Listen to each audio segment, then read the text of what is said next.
Madam Narendra Modi election पे election जीते जा रहे हैं, क्या करते हैं ये मोदी साहब, इतने पॉपुलर कैसे हैं? मतलब कोई इनकम्बेंसी फैक्टर नहीं है, कोई कुछ नहीं है, जिधर जाते हैं स्वीप कर जाते हैं। इसकी क्या वजह है? लोगों को पता नहीं चल रहा कि पाकिस्तान से तो जंगें हारते हैं, जहाज गिरवाते हैं, लेकिन फिर भी पॉपुलर हुई जा रहे हैं। क्या गुदड़ सिंगी है उनके पास मैडम? लेकिन सर कौन सी जंगें सर हार गए सर। अभी अगर जो आखिरी में एक हुई थी मार्का हक या ऑपरेशन सिंदूर की अगर आप बात कर रहे हैं सर, दो कौन सी? 2019 में मैडम, जब उनके दो जहाज हमने, सुन लीजिए सिर्फ एक पॉइंट, गिराए थे, पायलट कैप्चर कर किया, प्रिजनर ऑफ वॉर बना के वापस भेजा था, और उसके बाद सीज फायर हो गया था। और अभी भी 6 जहाज, एक ड्रोन और लातादाद नुकसान S-400, तो इसको हारना ही कहते हैं, और हारना किसे कहते हैं? लेकिन सर उसको जंग में कह रही थी, जंग नहीं कहते सर, वो क्लैशेस थे और अटैक्स थे, और उसको एक प्रॉपर जंग जो है वो तो बहरहाल नहीं कहा जाएगा। लेकिन इलेक्शन जो वो जीतते चले जा रहे हैं तो सर वहां पर तो आप जानते हैं कि कोई ऐसे कोई खलाई मखलूक तो है नहीं, जो नवाज शरीफ साहब कहा करते थे एक जमाने में कि जी खलाई मखलूक जो है वो हमारे यहाँ इलेक्शन के रिजल्ट चेंज कर देती है। तो सर वहां पर तो ऐसी कोई खलाई मखलूक है नहीं जो रिजल्ट चेंज कर दे। तो अगर कोई पार्टी डिलीवर करेगी, काम करेगी और पब्लिक उसे लाना चाहेगी तो पब्लिक उसको ला सकती है। भारत में कम से कम ये जरूर है, वहां पर वो वाला तरीका तो नहीं चलता ना जो हमारे यहाँ होता है कि मैंडेट किसी का है और आके कोई और बैठ गया है। तो अपने लोगों के लिए डेफिनेटली उन्होंने कुछ काम किए होंगे जो लोगों ने वोट दे रहे हैं। सॉरी आपकी बात काटने लगूं, ममता बनर्जी ने कहा है सीधा सीधा, जो हारी है, उन्होंने हम्म। कहा है इन्होंने डाका मारा है, इलेक्शन कमीशन इनके साथ मिला था, 100 सीटों पे डाका मारा है। अब इसके अलावा और मैं क्या कहूं, जो वहां पे ऑपोजिशन पार्टी है, जो जो वहां पे जो 12-15 साल जिन्होंने रूल किया, वो कह तो रहे हैं, और कैसे कहें? तो सर कैसे डाका मारा है वो फिर साबित कर देना ममता बनर्जी, अगर ऐसा कुछ कह रही हैं। हमारे यहाँ तो लोग साफ साफ कहते हैं कि जी रिजल्ट्स जो चेंज हो जाते हैं। बहुत से लोग ऐसे हैं जिसमें शहबाज शरीफ साहब भी शामिल हैं जो कि जीते भी नहीं होते और उसके बाद प्राइम मिनिस्टर भी बना दिए जाते हैं। तो सर हमें तो ये बातें करते हम तो अच्छे नहीं लगते, और अगर वहां पर ऐसा कुछ हुआ है तो फिर वहां पे कोर्ट्स मौजूद है और वहां पे ममता बनर्जी जा सकती हैं, बात कर सकती हैं, कह सकती हैं। वरना अगर 15 साल से वो चीफ मिनिस्टर थी या बंगाल में, तो 15 साल वो कैसे टिक पाई? अगर इतनी ही धांधली हो रही थी, इतने ही रिजल्ट्स चेंज किए जा रहे थे, तो पहले क्यों नहीं चेंज किए गए? मोदी जी कोई आज के आए हुए तो नहीं है, उनको आए हुए भी मेरे ख्याल है 12-14 साल तो हो गए उनकी गवर्नमेंट को। तो फिर उस इतने अरसे उन्होंने कैसे बर्दाश्त किया? ममता बनर्जी को पहले ही चेंज करवा देते रिजल्ट और खुद आ जाते, लेकिन ऐसा नहीं हुआ। उससे सर लगता तो यही है कि जो रिजल्ट्स हैं वही हैं रिजल्ट्स, और अगर ऐसा कुछ हुआ है तो डेफिनेटली वहां पर लोग मौजूद हैं जो इसके ऊपर चेक कर सकते हैं, इसको दोबारा से रीचेक किया जा सकता है। लेकिन मैं फिर वही कहूंगी कि अगर ऐसा करने की कोशिश की गई होती तो पिछले 15 साल वो टिकी ना रहती हैं एज अ चीफ मिनिस्टर। लेकिन खैर बहरहाल सर वो हमारे लिए चाहे अच्छे ना हो, प्राइम मिनिस्टर मोदी पाकिस्तान के लिए उनके जो स्टेटमेंट होते हैं वो भी काफी टफ किस्म के होते हैं और एक्शंस भी ऐसे ही होते हैं। लेकिन अपने लोगों के लिए तो उन्होंने जरूर कुछ ना कुछ किया होगा सर। 100% तो कोई भी गवर्नमेंट नहीं दे सकती, चाहे कितने भी दावे करे जो इलेक्शन से पहले किए जाते हैं। अगर उसमें से वो 40% भी कर गए तो उसके बाद पब्लिक अपने आप खुद ही उनको दोबारा से वोट डालेगी और लेकर आएगी।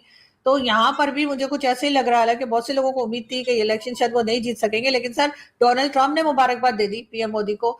होना तो ये चाहिए था कि पाकिस्तान की तरफ से भी मुबारकबाद दी जाती, या क्यों? हमारे प्राइम मिनिस्टर जो है वो ट्वीट करते और मुबारकबाद देते कि भाई क्यों? आपने इलेक्शन जीता। क्यों? क्यों की क्या बात नहीं है सर? नहीं, तो वो जब पाकिस्तान में इलेक्शन होता है तो वो ट्वीट नहीं करती। यहाँ पे तो हमला हो, दहशत गर्दी का, बंदे शहीद होते हैं, तो वो उस पर कंडेम नहीं करते, तो ये इलेक्शन की मुबारक दे दे मैडम। सर पहले आप में तो कोई काम नहीं होता। अगर हर जगह हम ये कहेंगे जी उन्होंने नहीं किया, तो हम भी नहीं कहेंगे। एक अच्छा हम अपना अपने आप को अच्छा बता देते कि चले आपने नहीं किया, और हमारी यहाँ किस बात की मुबारकबाद है सर? इलेक्शन की, उस इलेक्शन नहीं की जिसमें इमरान खान का मैंडेट था, इमरान खान को जेल में डाल दिया और शहबाज शरीफ मैं को ले आए, कहता हूँ, उसकी गॉट इट, मुबारकबाद मुल्क के अंदर गॉट इट, बैठे हुए लोग नहीं देते सर। मुल्क के अंदर गॉट इट मौजूद लोग पाकिस्तान में मुबारकबाद नहीं देते इलेक्शन की। वो कहते हैं मैडम, इलेक्शन गॉट नहीं इट। है, ये धोखा है, तमाशा है वो इलेक्शन। राहुल गांधी, सर वहां राहुल गांधी भी यही कहता है। ममता बनर्जी भी यही, देखिए मेरी बात सुने, आप पाकिस्तान की ऑपोजिशन जब बात करें तो आप समझती हैं वो ठीक बात है, लेकिन जब इंडिया की ऑपोजिशन नरेंद्र मोदी के बारे में कहे वो ये तो चलता है। लेकिन एक सवाल है मैडम, वो तो पाकिस्तान में दहशतगर्दी का हमला हो तो उसको भी कंडेम नहीं करते, बल्कि जब पाकिस्तान टीटीपी की हाइडआउट्स पे अफगानिस्तान में हमला होता है वो तो अफगानिस्तान को सपोर्ट करते हैं। तो पाकिस्तान क्यों जवाब दे और कहे जी मोदी साहब वाह जी वाह, आप जो वेस्ट बंगाल जीत गए, क्या बनता है तुक मैडम? नहीं सर, सबसे पहली बात तो ये कि पाकिस्तान में अगर अपोजिशन बात करती है तो आप लोग उसको उठा के जेल में डाल देते हैं।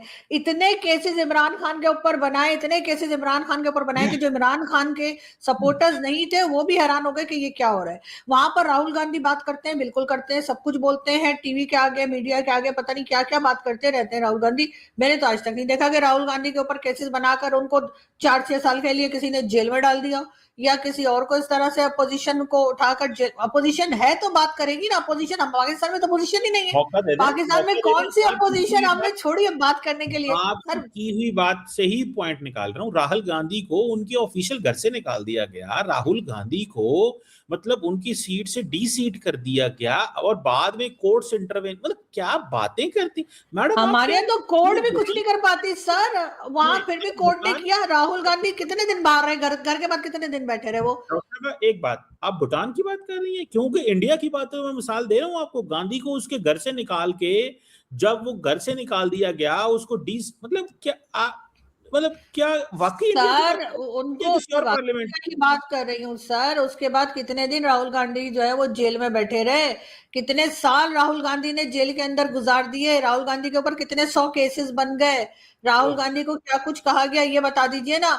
अगर वो गए भी थे एक आध दिन के लिए वो फिर बाहर आ गए, एक तरीका था जो वो उसकी वीडियोस भी आ रही थी सर मीडिया में कि राहुल गांधी जो कर रहे थे, तो उनको जिस तरीके से ले गए। लेकिन सर जेल में भेजते हैं ना तो आप कहती हैं क्या हुआ, 1-2 दिन ही तो भेजा था मोदी साहब नहीं तो सर पाकिस्तान से कंपेयर, उसमें कह रही हूँ इमरान खान को देखे सालों साल हो गए, उनकी आंख तक जाया हो गई।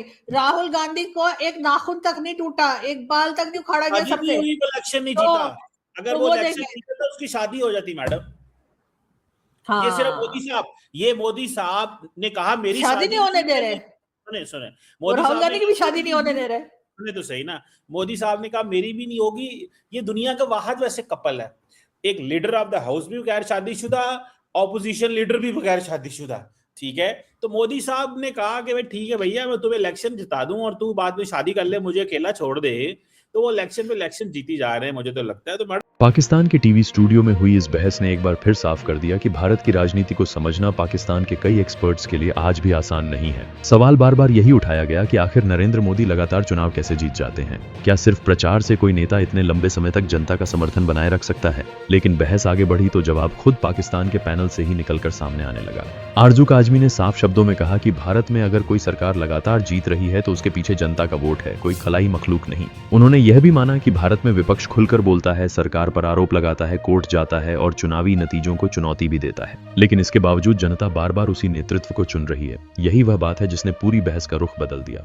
डॉक्टर कमर चीमा बार बार पाकिस्तान और भारत की टकराव वाली घटनाओं को उठाकर मोदी सरकार की लोकप्रियता पर सवाल खड़े करने की कोशिश करते रहे, लेकिन जवाब में आरजू काजमी ने मुद्दा सीधे जनता और लोकतंत्र पर ला दिया। उन्होंने कहा कि कोई भी सरकार 100% वादे पूरे नहीं करती, लेकिन अगर जनता को लगता है कि काम हुआ है, विकास हुआ है और नेतृत्व मजबूत है तो लोग फिर उसी सरकार को मौका देते हैं। यही लोकतंत्र की असली ताकत है।